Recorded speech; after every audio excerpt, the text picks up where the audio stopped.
Du coup, coucou tout le monde, bienvenue dans cette chute rentrée et avec la matière du coup, la maïeutique, que du coup on va présenter avec Margot. Voilà, la maïeutique c'est une petite matière honnêtement, il n'y a pas beaucoup de cours, par contre il y a quand même pas mal de QCM, donc c'est assez rentable, bien entendu, c'est classant, voilà. Et écoutez, j'espère que ces cours vont vous plaire, que les fiches vont vous plaire. Parce qu'honnêtement, avec Margot, on y a passé beaucoup de temps et on espère que tout ça va vous plaire. Voilà, vous avez préparé plein de choses. Du coup, aujourd'hui, on va commencer avec le développement placentaire. Donc, comme son indique, le développement, comment se forme et placentaire, le placenta. Et c'est parti. Ah oui, du coup, petit aparté, mon diapo, il est très très complet. Il y a beaucoup de phrases, mais en fait, c'est juste, je sais qu'il y a beaucoup de gens à la TUT rentrée qui adorent travailler sur les diapos. Donc, j'ai fait en sorte que vous puissiez travailler sur les diapos parce que ils sont pratiquement aussi complets que ma fiche. Mais voilà, c'est un peu plus grand, il y a un peu plus d'images, c'est un peu plus ludique. Donc, si ça vous plaît, n'hésitez pas. Du coup, on commence avec de la fécondation à la nidation, donc les rappels embryonnaires. Je sais que pour les lacins, ça va plus vraiment être des rappels parce que du coup, vous n'avez pas encore fait l'embryologie. Et d'ailleurs, je vous conseille peut-être de regarder au moins les vidéos de la première semaine, de la deuxième semaine avant d'attaquer ce cours parce que sinon, ça va vous paraître super compliqué alors qu'en fait, par rapport à ce que vous demande l'embryo, c'est vraiment les bases des bases. Du coup, on commence avec le J0. Donc, au moment de la fécondation.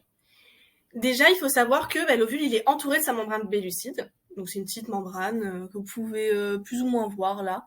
C'est un peu tous les points, ils sont quelle couleur? Un peu, jaune. Et elle va être fécondée par les spermatozoïdes dans le tiers externe de la trompe. Donc, fécondation. Ensuite, il va cheminer, du coup, notre petit zygote, il va cheminer dans la trompe et il va se segmenter au fur et à mesure, c'est-à-dire qu'il va passer de 2 à 4 à 8 cellules, etc. Jusqu'à arriver au stade de la morula. Du coup, la morula, c'est un stade qui arrive à J4.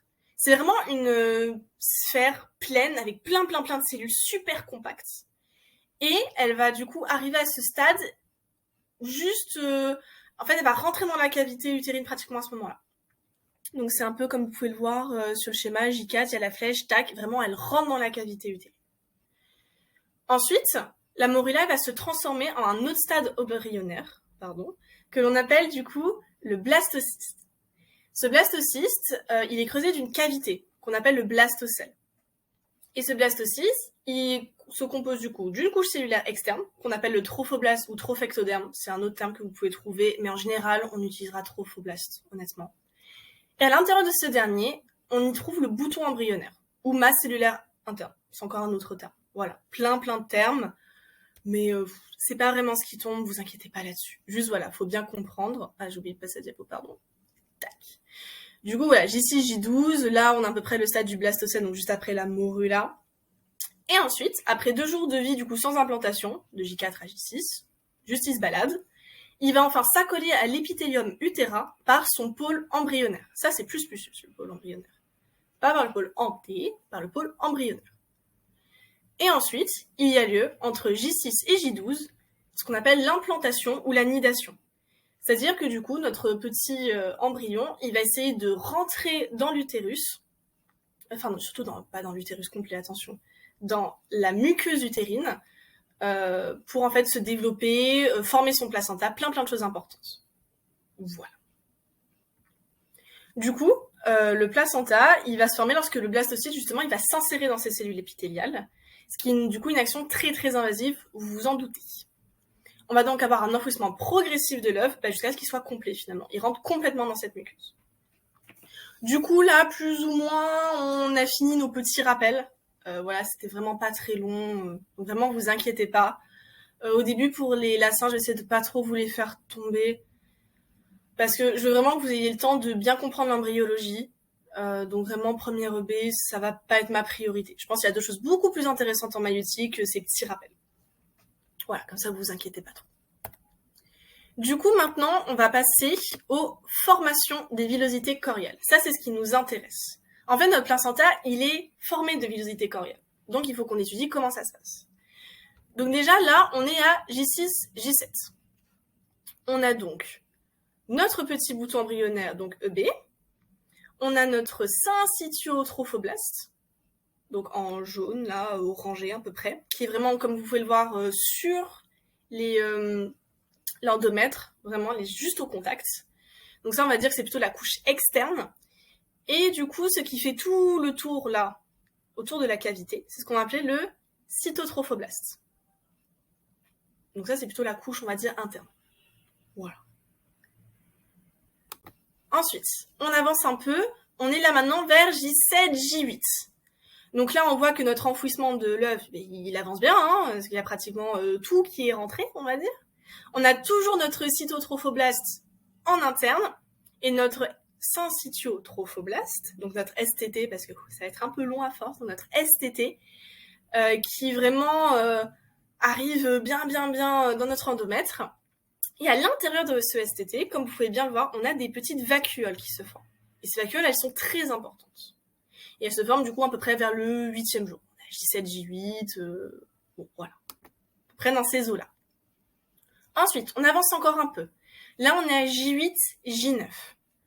Donc, on retrouve toujours notre STT, on retrouve toujours notre STT, on a tout.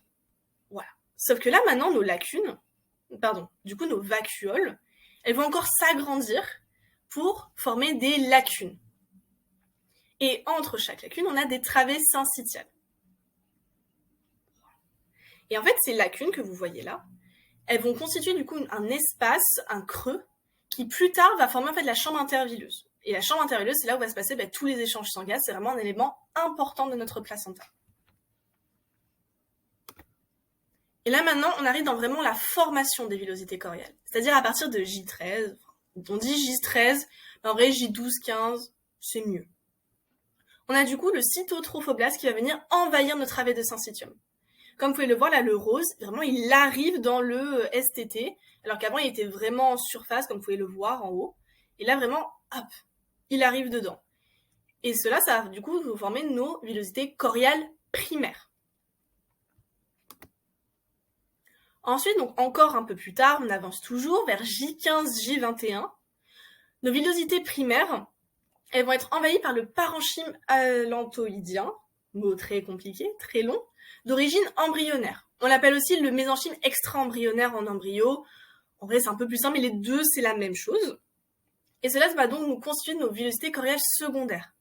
Comme vous pouvez le voir sur le schéma, là, du coup, c'est un peu... on a donc notre STT en orange, on a en rose notre CTT, et dans cette espèce de jaune avec plein de cellules, notre mésenchyme extra-embryonnaire ou parenchyme allantoïdien qui arrive, qui envahit nos petites villosités primaires, et hop, on a nos villosités secondaires. On avance encore un peu, et là, on arrive à nos villosités choriales tertiaires ou définitives, à partir de J18, du coup, jusqu'au terme. Elles continuent de se former. Et là, en fait, cette formation de villosité tertiaire, elle est caractérisée par les capillaires fœtaux qui apparaissent dans, du coup, notre mésenchyme extra-embryonnaire, donc notre axe mésenchymateux.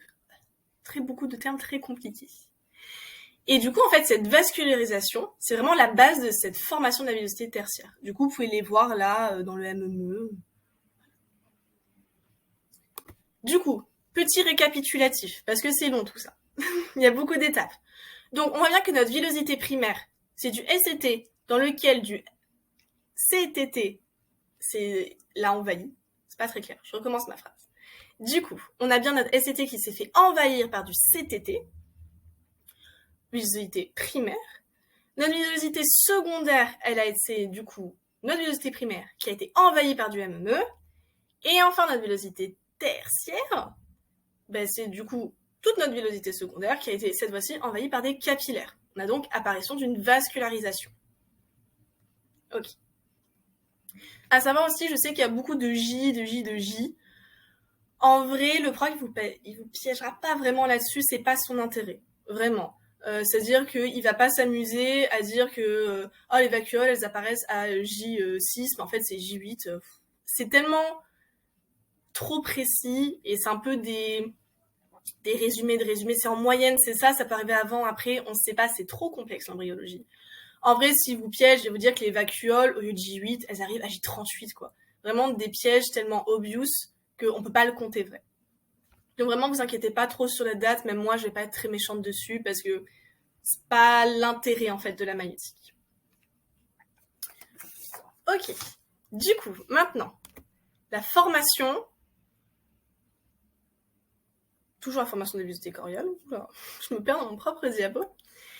Du coup, à partir de la 3e semaine post-conceptionnelle, ou 3e semaine de grossesse, la visite coriale va devenir l'unité structurale ou anatomique, vasculaire et fonctionnelle du placenta. Ces termes, ils sont importants. Les 4 sont à retenir. C'est vrai que le professeur parle pas trop du vasculaire, mais s'il le met, il faut le compter juste. En soi, c'est pas faux. Mais voilà, du coup, c'est bien, ces 4 termes sont bien à retenir. Structural ou anatomique, vasculaire, fonctionnel. Et du coup, cette visite coriale, elle est dans sa structure définitive. C'est-à-dire qu'elle est flottante dans la chambre intervilleuse, ou le 4 sur le schéma si vous voulez voir. Donc c'est là en gros la chambre intervilleuse, c'est tout ce qui est en rouge et bleu là. C'est tout ça la chambre intervilleuse. Et du coup, la 4, c'est notre villosité. Ou ancrée dans l'utérus maternel. Donc ça, c'est plutôt en 5. Voilà, c'est bien ancré, c'est sur le placenta, c'est pas comme ça. Ça flotte pas comme ça, c'est vraiment bien tenu. Et en fait, ce placenta va nous permettre de faciliter les échanges. Voilà, cet état, cette structure, elle va vraiment permettre ces échanges. Du coup, maintenant, on va voir la mise en place de la circulation fœtale et maternelle. Donc d'abord, on va commencer avec la mise en place de la circulation plutôt fœtale, c'est-à-dire la circulation fœto-placentaire. Attention, il y a beaucoup de pièges là-dessus. Du coup, en fait, les premières cellules sanguines, elles vont se former dans la vésicule vitelline, cette espèce de gros bidou là que vous voyez sortir de votre embryon. C'est ce qu'on appelle la vésicule vitelline. Et elles vont apparaître dès J17. Date importante à connaître. Voilà, vers J17, ici. Et la circulation, du coup, embryo-placentaire, elle va être établie dès J23, au moment de l'apparition des premiers battements fœtales, finalement. On a besoin d'un battement cardiaque pour pouvoir générer une circulation. C'est logique. Alors, J23, vous allez retrouver des fois J21, J22, J24. Encore une fois, le prof, généralement, il tient son J23, donc si vraiment il fait tomber quelque chose, ça va être J43 ou quelque chose comme ça. Enfin, ça va être dérisoire. Ou J3, par exemple. Il va pas s'amuser, J22, ah ben non, c'est faux, j'ai dit J23. Donc là-dessus, tranquille, honnêtement.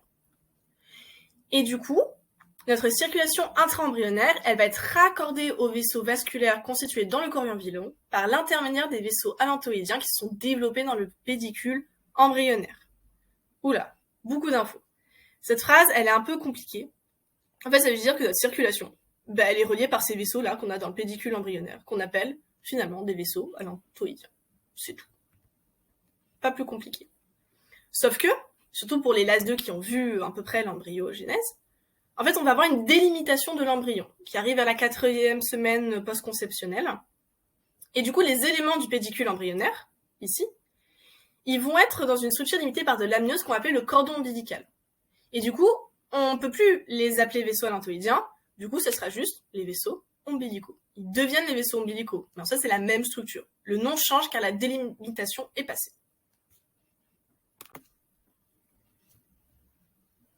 Du coup, le sang de l'embryon, il va revenir comment, placenta ? Il va revenir par 2 artères ombilicales, qui sont des branches des artères iliaques fœtales. Et ensuite, il va revenir vers le cœur embryonnaire par la veine ombilicale gauche. Attention, 2 artères, une veine. Et c'est la veine gauche. Donc tout ça, après avoir circulé bien sûr dans les visites coriales, être venu, etc. Être filtré, il y a eu les échanges. Voilà. On dit que la veine ombilicale droite, elle régresse au 30e jour post-conceptionnel. Donc vraiment, elle n'existe plus. On peut retrouver des reliquats en anatomie, vous verrez, mais elle n'existe plus. On parle que de la veine ombilicale gauche. Même si on considère qu'il y a des échanges, forcément il y a des échanges materno-fétaux, on considère que le réseau vasculaire fœto-placentaire est un système clos. C'est clos. Le sang fœtal, il n'est jamais en contact avec le sang maternel. Il y aura des échanges, mais ce ne sera jamais des échanges sanguins. D'ailleurs, c'est un peu logique quand on y réfléchit, parce que des fois, la maman et le fœtus, ils n'ont pas le même groupe sanguin.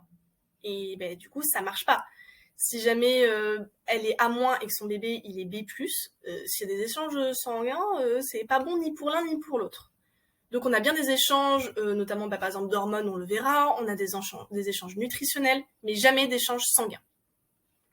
Dans certaines pathologies, on pourra en voir, ou des traumatismes, forcément s'il y a une déchirure du placenta, il va y avoir des échanges sanguins. Mais vraiment, c'est plus de l'ordre pathologique et anecdotique que tout ce qui est physiologique et normal. Du coup maintenant, mise en place de la circulation maternelle. Notre placenta humain, il est dit hémocorial. Voilà, c'est un terme à retenir, il est super important. Hémocorial. On dit que le sang maternel, il est directement au contact des villosités coriales au niveau de la chambre intervilleuse. En fait, il faut vraiment imaginer votre chambre intervilleuse comme un petit bol, et en fait, il y a tout le sang qui va dedans, c'est un bol de sang, en fait, votre chambre intervilleuse. Et dedans, vous avez vos petites villosités coriales qui baignent, comme ça. Elles prennent leur petit bain, voilà, comme si, je sais pas moi, elles étaient à la plage, bref.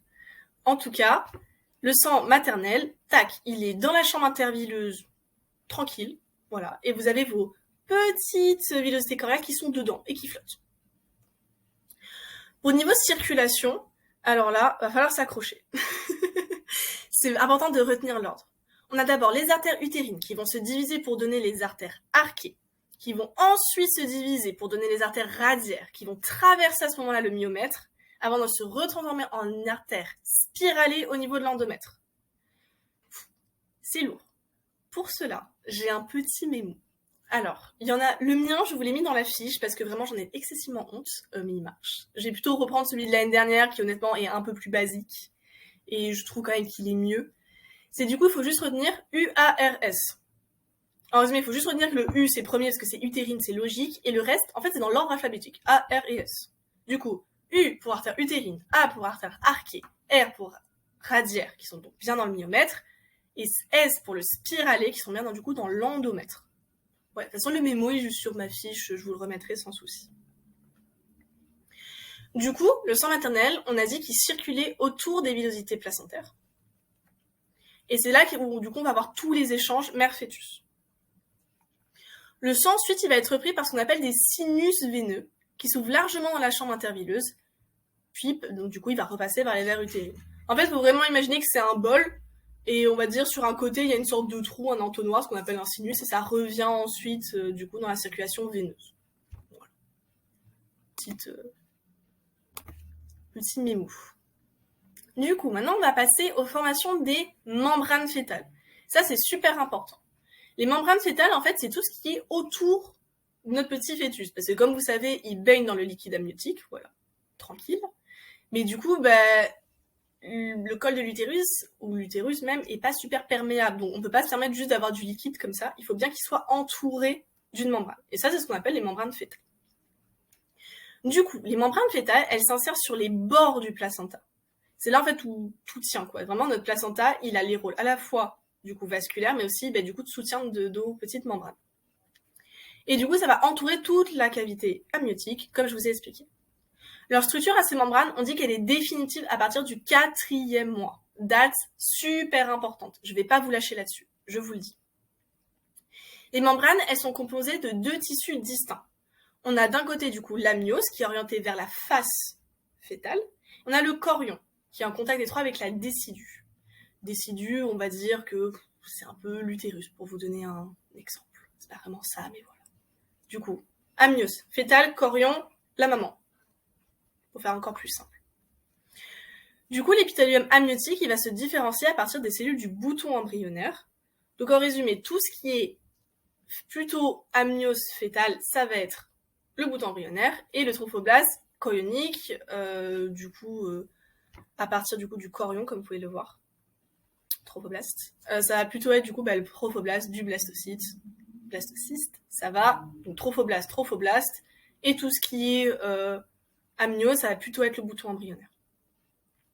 Après, du coup, toutes les couches que vous voyez sur le côté, donc épithélium amniotique, couche compacte, couche fibroblastique, couche spongieuse, couche réticulée et trophoblaste, ça à retenir. On peut vous demander vraiment des QCM, la couche réticulée située entre la couche spongieuse et le trophoblaste, c'est possible. Du coup, le schéma, je vous l'ai refait intégralement pour qu'il soit un peu dans l'ordre de l'arc-en-ciel. Voilà, parce que j'aime bien les couleurs. Je sais qu'il y a des gens qui ont une bonne mémoire des couleurs. Donc plus c'est rouge, plus c'est vers le fœtus, plus du coup ça va vers l'autre côté de l'arc-en-ciel, plus c'est vers la maman, donc la décidue. Sinon, en fait, c'est plus ou moins par ordre alphabétique. C'est-à-dire que l'amniose, c'est vers le fœtus, du coup, avec amniotique, compact, fibroblastique, tout est dans l'ordre alphabétique. Ensuite, on a la couche spongieuse qui est entre l'amniose et le chorion. Et ensuite, le chorion, c'est réticulé et trophoblaste. C'est aussi par ordre alphabétique. C'est merveilleux. On adore l'ordre alphabétique. Du coup, là, on va passer à une partie un peu plus maïeutique, vous allez voir. C'est du coup les cas particuliers, la placentation des grossesses gémellaires. Mais oui, parce que selon en fait si c'est des faux, des vrais jumeaux, et même le moment où notre embryon va se rediviser en deux, ça change tout au niveau placentation et ça va pas être la même prise en charge ensuite. Du coup, on sait que nos grossesses gémellaires, elles peuvent être soit spontanées, soit elles peuvent être liées aussi à l'utilisation de la PMA. Et du coup, comme on utilise de plus en plus la PMA, ces grossesses gémellaires-là, dues à la PMA, elles augmentent. Parce qu'à la fois, on a le transfert de plusieurs embryons, car on en insère toujours plusieurs parce que c'est pas dit qu'ils vont tous malheureusement s'accrocher, ça fonctionne pas forcément comme ça. Ou aussi par la multiplication des ovulations, par stimulation en fait ovarienne, qui vont du coup multiplier les fécondations. C'est vrai que si on a 2 ovules qui arrivent en même temps et qu'il y a fécondation, on aura du coup forcément une grossesse gémellaire. Et du coup, plusieurs embryons. Voilà. Vous avez compris. Et du coup, le mode de placentation, savoir si on a un placenta ou si on en a 2, ça a une influence majeure sur le développement fœtal. Et du coup, aussi les risques, comme je vous ai expliqué. On a d'un côté les jumeaux dizygotes, ou les faux jumeaux. C'est-à-dire qu'en gros, ils viennent de 2 œufs différents. Voilà. Et ils auront du coup toujours un placenta bicorial. Il y aura forcément 2 placentas parce qu'ils viennent pas du même œuf. Donc, ils vont pas forcément s'implanter déjà au même endroit. Et puis, chacun, ils ont leur placenta. Ils vont faire leur propre placenta. Et ensuite, on a les jumeaux dits monozygotes, les vrais jumeaux. C'est-à-dire qu'il n'y avait qu'un seul œuf à la base, qui va ensuite se rediviser, et on aura 2 embryons à la fin. Du coup, eux, dans 70% des cas, ils ont un placenta monocorial.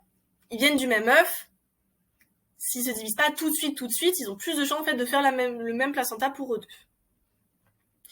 Et du coup, comme je vous l'ai dit tout à l'heure, le type de placentation, il dépend du moment de la division de l'œuf au cours des 3 premières semaines de développement. Du coup, on va commencer par le placenta bicorial biamniotique, ou le bibi. On aime bien mettre bibi, monobi, c'est plus simple à expliquer. Du coup, ce placenta bibi, il concerne 75% des grossesses gémellaires, parce que finalement, comme je vous l'ai dit, il y a de plus en plus d'utilisation de la PMA, et la PMA, c'est forcément des dizygotes, donc forcément on a un placenta biamniotique, comme je vous l'ai expliqué. Bi. Du coup, en fait, c'est comme si on avait 2 grossesses en même temps, mais elles sont bien séparées, parce qu'on aura 2 placentas séparés, ou fusionnés, mais séparés par une membrane interplacentaire. Comme on peut le voir là, ils sont carrément même à l'opposé de l'utérus, nos 2 placentas là, avec vraiment 2 membranes chacun. Vraiment, ils vivent leur vie. D'ailleurs, c'est assez fréquent dans des PMA qu'on retrouve des embryons qui n'ont pas le même âge fœtal. Ils ont 1 semaine d'écart, ou 2 semaines. Mais en soi, les 2 grossesses se passent en même temps. Mais elles sont bien séparées. Là, du coup, dans le cas des jumeaux monozygotes, donc les vrais jumeaux, si on a un bibi, c'est que la division, elle a eu très précocement, c'est-à-dire avant J2. Ensuite, pour nos petits placentas monocoriales biamniotiques, donc là, ça veut dire qu'on va avoir un seul placenta, donc il va être commun, mais avec bien 2 membranes.